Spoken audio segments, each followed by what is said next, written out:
Alright, this is Neil from Digital Canvas.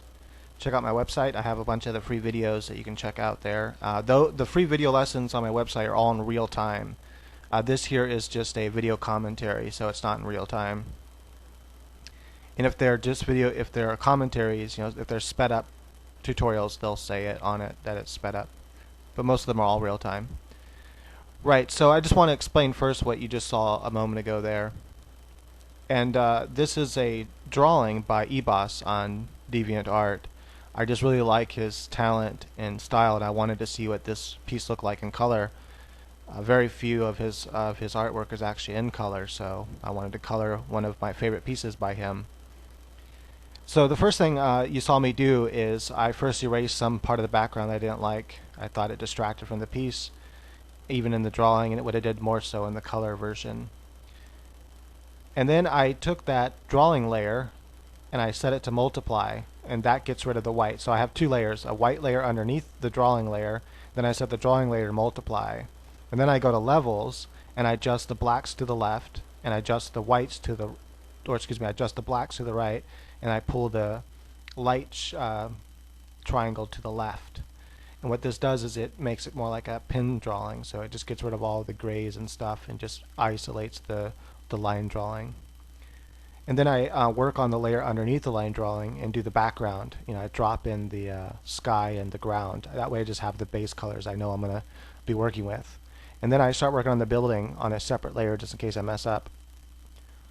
Excuse me.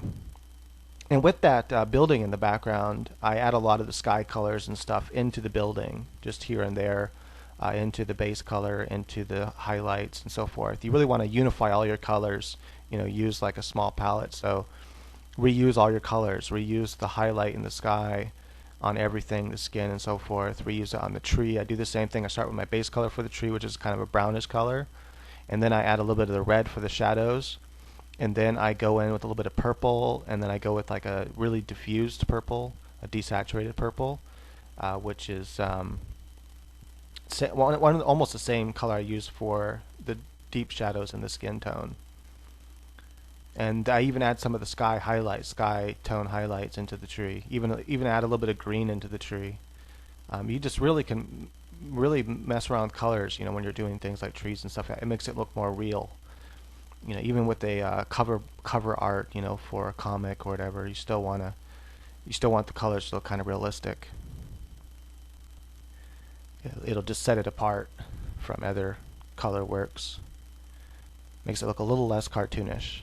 So then I make another layer on top of the tree layer, and I do my base color for the skin, and which is kind of a yellowish color. And then after that, I'd use a kind of pink color. It's really pushing toward red, pink. And on one of my other videos, I think my lip video, I show the exact colors that I use. So for skin, and you can use these exact same colors for a painting as well. You just have to tone them down a bit and then desaturate them more. But anyway, little techniques you can actually do after you paint it. For the highlight, I have this kind of peachy color, but after I paint the highlights on there, I then take a brush and I set it to soft light, and I use yellow and I hit over the highlights again, which turns most of the highlights and even the skin and midtones to a more yellowish tint. It's a pretty cool technique to use. For the deep shadows, I use that kind of purplish, desaturated purplish color, and that works out really good. Keep in mind also when you're doing a face that you can add a little bit of blue toward the chin, more red and pinks towards the nose, and, the middle part of the face, and then yellows toward the forehead. And that will also add a more realistic look to your face. But I usually don't do that for comic stuff, but sometimes. It's really subtle though. You want it to be very subtle, but it does make a difference. Now for the little streaming highlights, what I did is don't use the dodge tool because that tool has very little control. So rather use your paintbrush tool, but set the mode to color dodge, which pretty much does the same thing. And then pick your middle base tone. So I take my brush, I set it to color dodge, the mode to color dodge, and then I pick the kind of yellowish skin tone, and then I do the little highlights there to make their skin kind of look like it's glistening. I just really like that in comic art. Rake does that a lot, and it looks really cool. I like it, so I think that's how his name's his name's said, I don't know. For her socks, what I did is I went to the layer the pen layer, the line drawing, and I selected the drawing of just her leg stockings, and then I went to hue and saturation and changed it to kind of a light green, and then I painted underneath it with a lighter green and shaded and stuff. That way, because I didn't want her socks to have the black lines. It just doesn't look right. I didn't want to have to paint over it because that wastes time. I want to keep all the line art that he did there. This is just a coloring and not a painting, so it's a comic coloring. So I want to keep the line art all there as much as possible. There are some places where I paint over the line art with a bright light, a white line or whatever. Not white. I never use white, pure white, but almost white. This kind of the really light blue color in the background. I use that for the backlighting. I do her clothing on a separate layer than the skin, on top of the skin, and I decided Fairchild to be in red or to be in green because she mainly wears green, so I dressed her up in green, which contrasts her hair, so that's kind of cool. That's probably why the comic artist does her in those colors. She wears green, has red hair. I did a hair on a separate layer as well. Once I'm happy with all that, I merge it down. I merge the clothes and skin and everything. But I keep the background on its own separate layer just in case I want to change it, whatever. Or I can easily just go and paint behind them without worrying about having to paint around them. Just saves a lot of time. Notice when I did her skin, I just paint it all around. I don't even worry about going outside the lines, and then I go back and erase it. And that also is another technique that saves a lot of time. He did a lot of the work for me in the pencil artwork by laying down some shadows, but still, as a colorer, as a digital colorer, you have to think about a lot of the lighting still, because a lot of the midtones aren't shaded for you.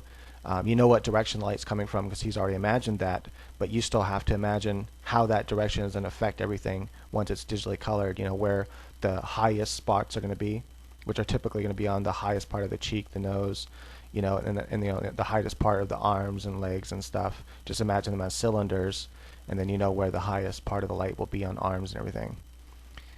But yeah, so you have to imagine all that, how the light hits the knee. Imagine the knee kind of like a sphere, and so forth. And yeah, so it definitely takes a lot of thinking to make sure you remember to get everything. And even then, you probably forget stuff, but that's fine.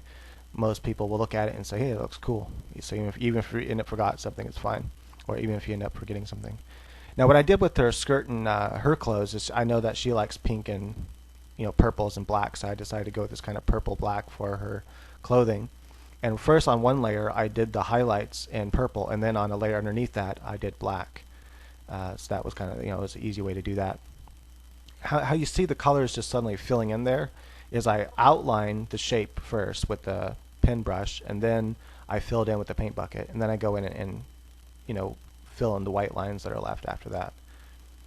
Hey, I'm just kind of curious, so yeah, I do a lot of chatting on Pal Talk and stuff. And when I go into these certain rooms, these certain debate rooms in the political section, a lot of the guys there are kind of homophobic, and they say I sound gay. And I told them, well, hey, that's cool because a lot of girls like that I sound gay. But I'm just curious if you guys can leave a comment. Do I sound gay? I don't mind if I do. I mean, that's cool if I sound gay. I'm not, but if I do sound gay, that's cool. I was just curious because they're the only ones that say it. Are when I debate like Christians and stuff, just your typical Christian, they don't say that. But when I debate the guys over there in the social issue section in certain rooms, and it's typically, not that this matters, but it's typically the black people that say things like that. Right. So anyway, there it is. It's done. Please visit the website. Check out my other videos, and I think you'll enjoy them. And rate and subscribe if you want.